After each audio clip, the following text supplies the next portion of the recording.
మిత్రులారా కొంచెం నిశ్శబ్దంగా ఉండండి ప్లీజ్. ఎక్కడున్నా అక్కడనే ఉండండి, ఎక్కడున్నా అక్కడనే ఉండండి. కూర్చోండి కూర్చోండి, ఏం కాదు. కుర్చీలు ఉంటే కూర్చోండి ప్లీజ్ ప్లీజ్. ఇక్కడ కూడా రైట్ సైడ్ కూర్చోండి కూర్చోండి.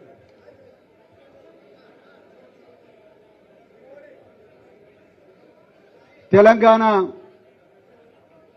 అమర వీరులకు అదేవిధంగా బహుజన ఉద్యమ పితామహులకు అందరికీ ఘనమైన నివాళి అర్పిస్తూ మరి తెలంగాణ సాధకులు, తెలంగాణ ఉద్యమాన్ని